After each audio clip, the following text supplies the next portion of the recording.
Hi everyone, thanks for joining today. I really appreciate your time, and I can remember being at sixth form myself and know what you're all going through right now. And I just want to talk a little bit about Card Industry Professionals. It's the company I started 4 years ago, and about payments in general. You're all in an age where payment technology for you is apps and contactless Apple Pay, Android Pay. And my journey going throughout my secondary school and college years was just seeing the emergence of Apple Pay and contactless and how it can be used in businesses. And CIP, what we try to do is we work with businesses all around the region and all around the UK to make sure they have the up-to-date technology, the latest tech to accept card payments face-to-face. It's not just for Amazon, it's not just for the big, it's not just for the big companies, the Costas and the high street chains. This is tech that can be used in the local salon or the local cafe, or where you go into a newsagent's and grab a drink on the way into college. So that's where we focus all of our attention. I just want to sort of talk a little bit about how I actually started the journey with CIP, because I'd sort of grown up around card payments myself. My mum's been in the industry 25 years. I was sort of going through secondary school and college like you, and sort of seeing this opportunity. What career am I going to go into? What am I going to do next? Am I going to university? Wasn't too sure that what I wanted to do. A lot of it was, should you go and do history or law, or go into something, a vocation that's probably going to be quite stable? And to me, the technology was the stable thing. That was what was coming. That is the bit that the career can be built in. So if you're involved with tech at the minute, or you're gaming, or you're enjoying anything with mobile phone and apps and developing, then payments is definitely a space to get into. You can see on the screen just some of the images around CIP. As I said, I started in 2017, and actually if you look at the image here, myself, John and Lynn, that's actually my mum. So so actually, 1 year into CIP, I got to a point where I'd started to build a brand and a company, and I sat down at the table with Lynn and John and said, I could really use your experience and guidance and come in with me. I've never built a company myself, I've never progressed a company, but between the three of us, we can have a really strong brand, we can have a strong field sales team around the UK, and we can have some really good merchants on board. So these are actual merchants that we support with the full EPOS solutions, some of the card machines in bars and restaurants, and some of the new technology that you can see here. And it's really important that actually, by building the brand, by focusing on Trustpilot and online reviews and Instagram, social media, you've got such a captive audience that you will, as long as you're doing the right things, you're being reliable and responsible, you will get recognised. So this year we're proud to be up for awards at the Fintech Awards, Card and Payment Awards, and we're tech finalists, the Prolific North, which focus on tech up north. And what actually happened with me is, although I'd started 4 years ago, my own business, no real experience in business either, I was fortunate enough this year to be recognised by Forbes as 30 under 30 in Europe for finance. So that's 30 names around Europe that have been recognised for the work that they're doing. Some of the names in the list this year: Marcus Rashford, girl there you might recognise if anyone watches The Crown on Netflix as Princess Diana. So it's really strong community to be involved in. And these are the opportunities that you can all jump at and reach throughout your 20s into your early 30s. And the reason I say that is because I remember being at sixth form myself and not having an idea, not wanting to go to university and study history or law, not really knowing what to do. And quite a lot of you will be sitting there thinking, like, looking and, oh, he's in Forbes, he's built a business of his own, he must have had a helping hand, he must have had opportunities, he must have had investment, he must have gone to a good university. But it couldn't be further from the truth. I left sixth form, finished my A-levels and decided not to go to university. And I just began working sales, really, in the industry. And actually, the traditional path that you go on to set up a business wasn't my journey. I didn't get a degree. My brothers have both got degrees and they like to rub it in that they're more educated than me. I didn't take the traditional path of getting a career and sticking with one company and growing and moving my way up. That wasn't the case either. I mean, being in all honesty with everybody here, I finished my A-level years, didn't have much of an idea what to do, and within a year I became a dad. And that was sprung on me as well. And that wasn't in the plans. So, you know, I've now got an 11-year-old son who's selecting his secondary school for next year. And all these things you're going to experience for the next 10 years of your life. But you can still go on and build a brand, build a company, get recognised and be up for awards and be recognised for this region. I'm not from down south in London, I'm just across the bridge near Grimsby. And you can set up a company in this region and really do well. So it's quite important that you take that away from today, that you don't have to have investment or an education, like a big university degree. Get started and work on your partnerships and build your client base, and you'll do well. But how do we actually support businesses? So we remove pain points for SMEs by securing direct relationships with some of the biggest names in the industry for us. People like Zettel, that were acquired by PayPal 3 years ago now, something like 2.2 billion. And we work directly in partnership with Zettel and Elevon and Evo. And what we do is we supply card machines to the shops, to the restaurants, to the bars, to the salons. We go in, we discuss what solution would be right for them, and then we put them into the shops. And all the transactions that are processed from our estate, we get a cut back each month from all the fees. So yes, it starts at zero, and it takes its time to build up, but quite quickly you're processing £1 million a month, and at the moment we process over £25 million a month in transactions, and we're hoping to continue to grow that and scale.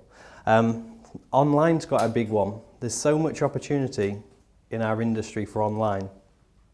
Big commerce, Opeo, a company that used to be called SagePay, bought by Elevon. These are the people that are putting gateways out there to connect your Instagram, connect your Amazon, connect your website, connect to all your social media channels, and be able to process the payment online, because the merchant of today may have a shop on the road here, but they can have so many more orders coming through from when everybody gets home and sits on the sofa tonight and looks online at their clothes or their takeaway or their outlet, want to place an order, want it delivered to your house. And there's so much opportunity there for merchants. So that's what we're proud to work on. It's not just these chip and pin machines, it's how do we also have a gateway online. And that's quite interesting to me. And there's a real opportunity, and what I want to go through really is just looking at how it's progressed in such a short period of time. If I'm thinking back to when I was in college, and there was still a lot of merchants when I'd left college and started working in sales, I'll stick to cash. My customers know cash. They always bring cash. There's a cash machine around the corner. I just stick to cash. And it's evolved, and the education has evolved for merchants to not rely on cash. They can't. And after everything that's happened with COVID, you know, you're seeing more and more card-only premises. I don't know what it's like here, but quite a lot of places, even the Humber Bridge, is card-only. We can't go back to cash. But when we look at the actual, where did we start from barter all the way up to the first bits of gold, silver, copper, minted money and paper money, how quick the technology has allowed us to grow from a debit and credit card all the way through to mobile payments and now biometrics and contactless rings, if anybody's got a contactless ring. It's much, much easier. The wearable technology means that we're going to be connected with payments in every transaction that we do. And yeah, who knows what's coming next, but I'm pretty sure it'll be something to do with biometrics and fingerprints or something under the skin, or I don't know. We'll see, something like that. But this is, I don't know exactly when you guys will remember your first phone that you got, but if we look at how much phone and mobile technology has progressed, there was the one thing that I was really keen on when I'm speaking with my mum, I'm speaking with other people in the industry, I was coming into the industry, it was like, right, well, I know there's mobile tech out there, I know there's applications being made, I know that it's coming, but at the moment, the payments technology is still quite static, it's still quite traditional, it's not very interactive, it's not innovative, it's all the same, they all look the same. And it's something we're going to come on to in the next slide. But when we look at how much progression has been in phone technology, you're too young to remember a Nokia 3310, but this was amazing. Yeah, remember this? I started with the second one. Yeah, forget your app store. This was, he said, Have you? Oh, I'm envious. You've got Snake still. Yeah, so yeah, so exactly. So it's probably still got battery, has it? It's still going. But yeah, all the rage was Snake. Be able to play Snake, be able to play 5 games on a phone is incredible. And then the first generation of the iPhone was released in 2007. And if you get a chance there today, go home, YouTube, Steve Jobs releasing the iPhone, and just look at the screen and watch what he did on stage, 10-minute talk where he put this image on the screen. It's the first device on the market, you know, no buttons, nothing messy, touch screen, can have apps, it can have maps on it, can have things integrated, it can download your banking software, you have the calculator and everything on you. And then when we actually look at Apple Pay, came 7 years later. It also is released not just Apple Pay and the 6th generation iPhone, but also the Apple Watch and wearable technology came along. And so we've jumped within a short period of time from the first device that looked like this to wearable tech and payments tech within the iPhone. And now we're up to iPhone 13 and 5G's launched. We've gone from 3G to 4G to 5G. And what's important in terms of where we sit with payments is we're just getting there. We're just getting there. Now is the time. We're only just seeing touchscreen devices the last 2 or 3 years as close as last month being released. And if we look at the difference between an iPhone released in 2007 and in 2010, 3 years later, the main provider on the market released this device. That is their brand new device. Couldn't touch the screen, didn't have any apps on it. You know, you couldn't connect to your accounting. Yeah, go on. Right, can I ask? Yep. You can swipe them cards in there, can't you? Yeah. Right. How do you actually do it? 'Cause at work, there's one old guy who comes in, he's like, can I swipe my card? I still have no idea how to do it. Okay, so like that's a magnetic strip on the back of your bank card, a little black strip. There's a lot of people in America that use Magstripe. I don't know where this guy's from, but it tended to be the best way for them to swipe a card and sign to say that they've authorized that transaction. Quite a lot of people in America have taken time to adapt to contactless or chip and pin. They're really, really wary of chip and pin transactions. They thought, well, what if I lose my 4-digit pin or someone gets it? But they're happy just to swipe their card and sign and walk away. But yeah, there's technology then. So Ingenico released this 3 years later after the iPhone, 2010. And even in 2015, their updated version of this, the Tetra device, looked very, very similar. We've got the red, yellow, green buttons. We've not really got an option to touch the screen, although they did on a later model. It can't really integrate with anything like your accountancy or your payroll or anything a business would find useful. Have you? Yeah, probably. And yeah, well, I can imagine.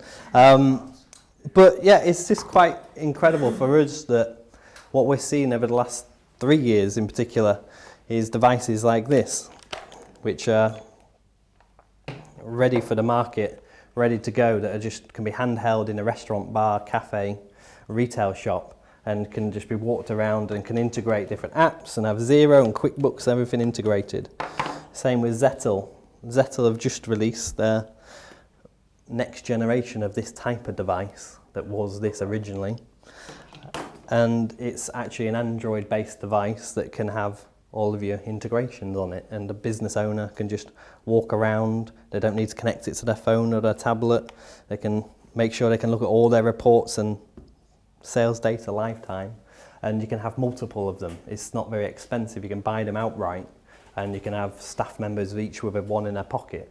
Whereas these terminals, the traditional terminals, are a lot more expensive and need quite a few, a bit of commitment to a long-term contract if you want to take one out. So it's really important that what I'm trying to give you guys right now is you're leaving sixth form or going to university and you're at a bit of a wave of the technology progressing. We're only just going to see your canteen change over the next 2 or 3 years to a device that will never look like that again. It'll be something with a touch screen on it, or hopefully. Will it work? I don't know. Well, fingers crossed. We'll see what happens. But I think when we look at the iPhone in 2007, and now our first real touchscreen device was launched in the UK in 2016, there's been 14 years of progressing the iPhone, or 13 versions of it. Every year they release a version. So you've essentially got another 10 years of iterations of these types of devices to come now. And so if you're looking at a career, you're thinking, what can I do? What's going to be exciting? Fintech, payments, that technology is an exciting company to be, industry to be involved in. And then just for actual business owners then, there's, from our competitors, over 500,000 in the UK that are supported by them for card payments. And when we look at the traditional customer journey, before digital technology came along, we can discover, evaluate, buy and engage with a business, and to discover it was word of mouth, or you might get on a local radio station, it's quite hard to get on a local TV advert, or direct mail. You'd have a brochure or a leaflet for the takeaway come through the door at home. To evaluate, you've got store browsing. You can go into the store, you can look at the catalogue at home and get the winter catalogue or the spring collection. But you had to actually physically go into the store. And to buy, you had to go in. Or you might make a phone call, make a transaction over the phone and buy something. And engaging with your actual customer base, there's a lot of punch card loyalty programs, and that's only just changing now. I think McDonald's have just got their digital loyalty app, as opposed to those coffee beans that you've been collecting for years and trying to put on a card. Print promotion, again, face-to-face, engaging with the customers so they remember and they come back into the business and they're loyal to you and they keep returning as customers. Can anyone think of like what we can add into Discover for digital tech? What's helped merchants with Discover? We've got word of mouth, we've got radio and TV, we've got direct mail. Now that we've got digital tech and you've all got a phone in your pocket, what can we do to discover a business? Social media, really good one. Anyone else? Yep. Email. Yeah, email. So email's a really good one. So even in our business, we do a lot of marketing campaigns and MailChimp, and there's tools out there that can just collate email addresses and fire off a templated email, or even an email that's actually to that particular merchant, but through a set template with code, and something that you'll all learn about, code, and I'm sure you're interested in. Being able to make and automate processes and engage with more merchants. Evaluate. So we've got to evaluate. So you could only, to evaluate a piece of clothing, you'd go into the shop, or you could look at their catalogue. What else can we do to evaluate? I'm going to have a look myself. Yeah, online website. What about, okay, so what, other than a website being the first version, and now we've got social media, we're all agreed that's the next step. What about social media? What right now is quite on trend? What's the most popular social media channel right now? What would we say it is? And especially when we're thinking of the next generation of business owners or the young people at the minute. Do they want Instagram? Instagram for business? I know that lots of people do sort of like sponsorships and stuff for like TikToks and stuff. Okay, that was it. So TikTok's a massive one. Instagram, but what is it that, rather than just us going to our website and scrolling, what are we actually doing? Influencers. Yeah, influencers. So influencers with Instagram accounts that have got the millions of followers are getting paid. But in terms of those TikTok accounts, those Instagram accounts, we're consuming video content. So we're consuming demos of that item of clothing, or a model wearing it and turning around, or different tech items, how it actually works, a video of it, rather than just showing you images on a website and saying, here's a great drone. We've got a video of the drone flying and how it actually works. In terms of buying, we've moved well past just going into a store. I know we mentioned a website, we've mentioned Instagram, we mentioned TikTok for business. They've just launched a payments platform so they can actually help influencers and TikTok creators take payments and sell products. But there's so much more that we can do. You can make payments over the phone, you can send payment links via SMS, that's old, WhatsApp, Facebook Messenger. However the person wants to receive the link, you can send it to them. They can usually use their biometrics, use their Apple, their wallet on their phone, and just the card details are there, and we can make a payment. And to engage, there's a lot more than just face-to-face and punch punch loyalty programs or card loyalty programs. So we've got web ads, like you mentioned, actually targeting a geography or a certain type of person, social media ads and web searches. A big one for Evaluate that we're quite proud of is online reviews and Trustpilot, and how they can help a consumer make a mind up, or a merchant for us decide, I'm going to go with that company. I know they're young, they seem to be up and coming, they're doing quite well. I've looked at their Trustpilot, there's quite a lot of 5-star reviews there, so they must be happy. So yeah, let's go with them. I'm going to give them a chance. But we all do it. We'll look at Amazon. If you're just buying something small, it's only got 4,000 reviews. Or how many reviews has it got? Is it 4-star, 5-star? What are you going to go for? Blogs and community forums. We don't all need to just talk face to face. We don't need to engage face to face.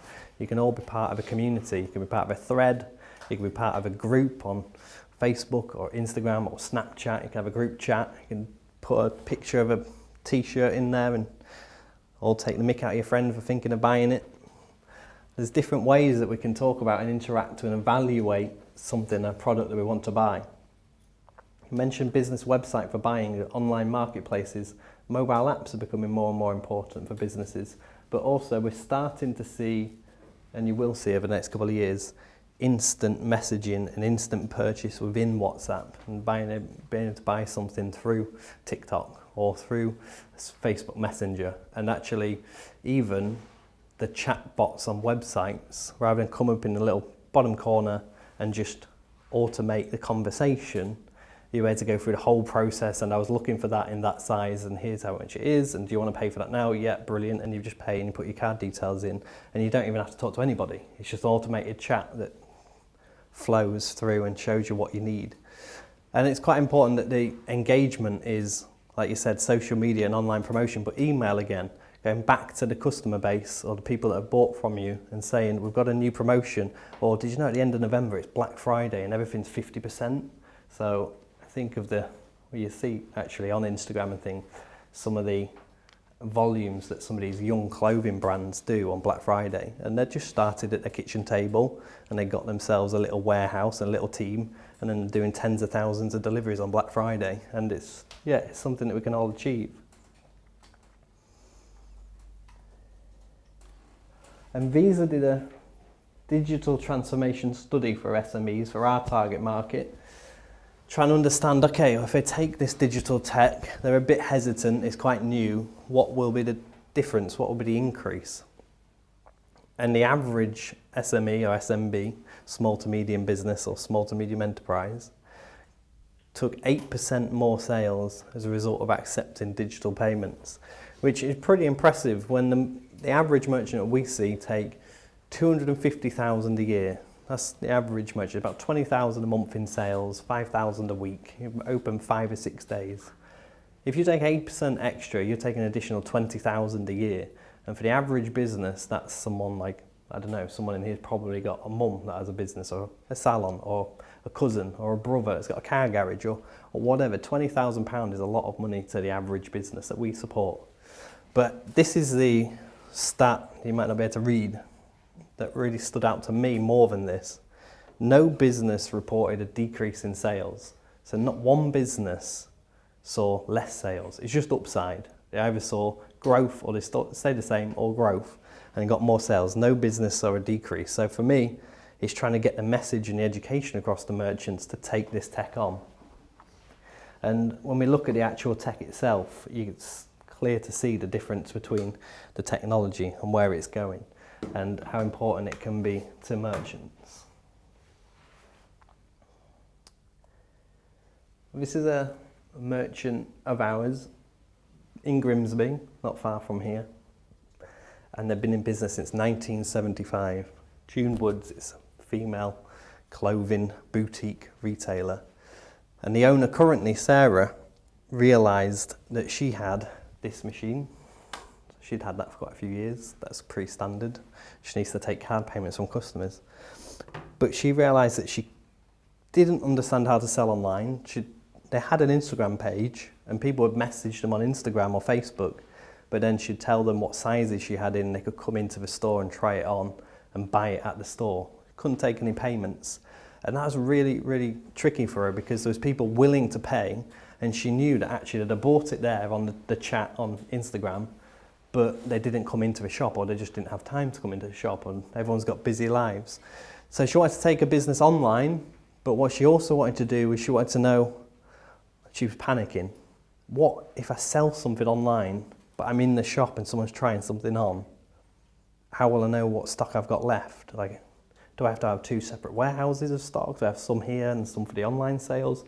How do I track when I'm on my day off who's selling what online or in the shop? So it's really important that we work with Zettle by PayPal and a company called BigCommerce who integrate and talk to each other, and that's where the new techs come in. So the companies like PayPal, companies like BigCommerce, they're standing up to the traditional card machines and saying you're not giving enough value, information, lifetime reporting to these merchants, and we're going to do it. We're going to integrate, we're going to build some tech ourselves. And what it meant was, it's an actual image of the tech that we've put in the business, like a Zettle reader. It sits on a dock and an iPad on her counter, but it means that it's synced online and offline. So whatever she sells in the shop is reflected online. The images, the prices, the stock quantities, it's all replicated online in BigCommerce, and they talk to each other all the time. So day-to-day tasks are made simpler and less stressful. There's an improved stock control, so her headache and her stress of, I don't know what's going to be in stock or what I've sold, is taken away. 2 full days of manual work saved every month. These merchants, Sarah might be your auntie, or it might be your mum, or your mum's best friend that's got a clothing shop in Hull. The stress for them was trying to tally up and reconcile sales, their accounts, buying stock, what's left in stock, what have I committed, what am I going to sell, trends, what's popular, what's not popular, what am I left with, having to look at the physical boxes of stock and take out what sizes have I got left, can't really remember. And the stress and the days of the admin time that took up gives her the freedom now that it's all synced and all live and all accurate and tracked, to be able to put it into marketing, to be able to put it into promotions, be able to put it into going and looking at new clothing for the business and progressing her brand. And I think the one that really stood out to me was 50 extra sales made in the first 6 weeks of using the Zettle and the BigCommerce solution that we put in there. And when we think about 50 extra sales in 6 weeks over the course of the first 12 months, it works out about, if anyone's good at maths, just over 400 sales a year. A little bit more.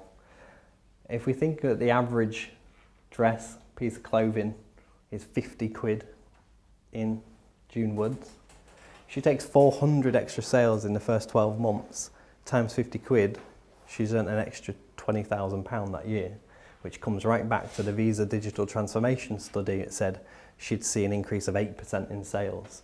So it all goes to show that it's possible for any merchant, any business, and what I want you to do and go away from here is realise you don't have to have it figured out. You don't have to go to university and complete your degree or whatever you do and think I need to know what I'm doing. There's opportunities to build your own brand and your own business from scratch, from essentially. You don't need a degree, you don't need the investment, you don't need to have a head start. You can use social media, build a social page, build a channel, start doing sales yourself, get a few people to work with you and grow it step by step. And hopefully what you'll have seen from that and today is that 94% of small businesses say technology will be fundamental in helping them successfully negotiate the post-pandemic marketplace.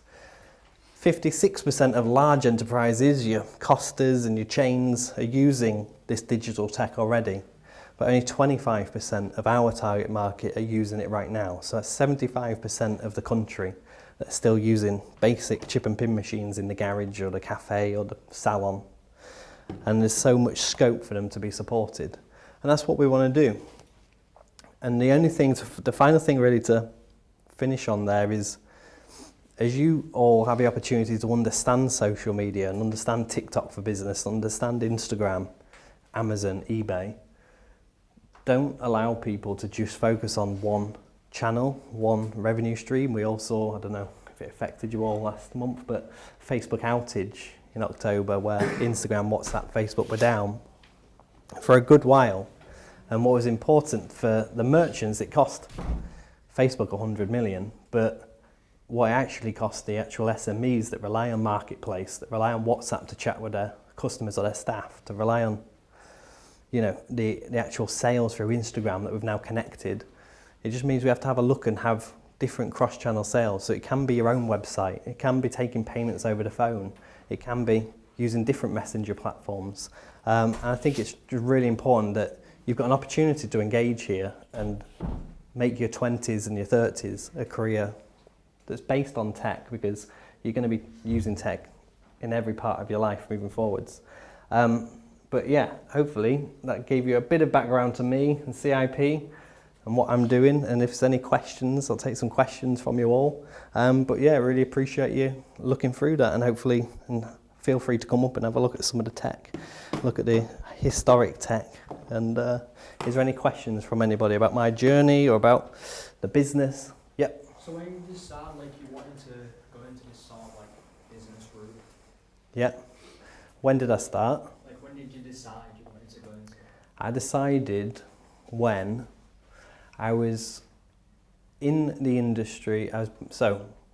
I also spent time out of the industry, which is important because I didn't have it figured out. So I spent time, as soon as I finished school, working in the industry and doing some sales, but I also was an estate agent for a while. I was an ambulance driver and was moving patients from Hull Royal to Castle Hill for 2 years and doing night shifts and just doing 12-hour shifts.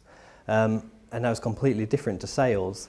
And I got back into the industry in telesales in Grimsby. There's quite a few companies around here in our industry. There's some in Hull City Centre. And I was doing telesales, and I realised I had enough experience and education around the technology and what was coming to be able to build a brand of my own. But it didn't mean that I had any investment, I had anything. I took my last month's salary, handed my notice in, used some credit cards, paid some of my bills. And actually, when I founded CIP in August 2017, I just, that month, got my first mortgage. It was the first house. I just celebrated my first wedding anniversary and got a mortgage, and I set up a company and I handed my notice in, and I was just living off the last paycheck and credit cards. And I think like what I'm trying to get to with this journey is, even over the last 4 years, that house, I've sold that house now, I've got divorced within 4 years. It's not been straight sailing. It's not all planned out and you're going to start a journey, you're going to be successful and it's great, everyone's going to love you. It doesn't happen. I'm really cheerful. Yeah, really chill, really dramatic. But it's part of what you're going to go through. It doesn't mean you have to have it figured out. I've got an 11-year-old son now. And I think what's important for you guys is don't panic, don't worry. You can figure it out in your mid-20s or your late 20s or your early 30s, or now if you decide that that's what you want to do. But the opportunity is there. So like to start it was, I can't accept just sitting here for another 5 years taking a basic salary. I'll come in, I get on well with everyone, we all have a laugh in the office, but you just take the same salary home or commission or sales home. And to have the actual ability to make decisions, work my own hours, build a brand, and you'll work more hours, you'll work much more hours, but it doesn't feel like it. It feels like you're actually putting your energy into your project. So yeah, I'd just say, you'll know if you decide, I'm going to go for it, but I wouldn't worry about just going for it. Things will happen, ups and downs will happen, life will happen. You can still do it, just keep going. But good question, thank you. Anybody else got any questions? Yep. Well, you talked about like the contactless spray. Yep. I was just wondering, what is it? So it's by a company called K Wearables, and you essentially go online and choose your size and your colours. So mine's red and black, you can get white, you can get all sorts of colours. And what they'll do is they'll set up a virtual MasterCard that you log into on an app, and you top up this ring with your own bank card, your own funds. So I just top up £30 at a time. But what it means is you can turn the ring on and off. It never needs charging. It doesn't scratch. It's waterproof. And then whenever you go over the Humber Bridge, or you go in McDonald's, or you go in the corner shop, you just close your knuckle and tap on the card machine and it works. And for me, if you think of to not have a wallet with you and not have even your mobile phone with you, you can always just make a payment and get yourself. So What yeah, price range you looking at for something it's like that? about £80 one off. About £80. No, I'm So buying from an expert. yeah, £80 one off, and I bought. Kate remembers when I bought it. Kate's worked with me for 3 years now, and I bought it about 3 years ago, and people still don't know about them. I still, every time I go in the shop and pay, they're like, "How did you pay?" That was crazy. It was like magic. But yeah, no, there's so much more that can be done and coming. Bracelets and necklaces, rings, things that you can use. Rings is easy. Well, yeah, exactly. You've got rings anyway. You can just add a black ring and it's sorted. There you go. If I get 2 of them, we're working on that. There you go. So which one are you paying for? 2 on this end and 1 on that, and they'll Yeah, exactly. But yeah, no, it's a good question. But have a look, K Wearables, have a look online. Anybody else got any questions? Are we all good?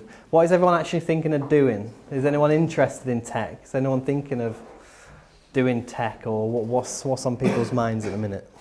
Mostly for like game development. Gaming development. Well, it's a really good area to go into. I mean, they look at the YouTube creators and the money that's to be made in YouTube or Twitch or streaming. And if you asked 10 years ago when I was leaving sixth form, it wouldn't even been a question. Like, you couldn't talk to your parents about streaming. You can't make money from it. You guys can have an opportunity to make money, work in tech, work in payments, do code, develop.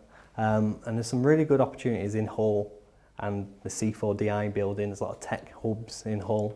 And where I'm based, I wish I was this side of the bridge, because there's much more than over in Grimsby. There's hardly anything. But yeah, you've got a real opportunity to stick in and around the area, or head off to uni, go to London, go live in London for a bit and work at one of the tech hubs. But yeah, cool. Thank you. Is there anything else? Anyone wants to look at any of the tech or anything, let me know. But yeah, apart from that, appreciate it. Thank you.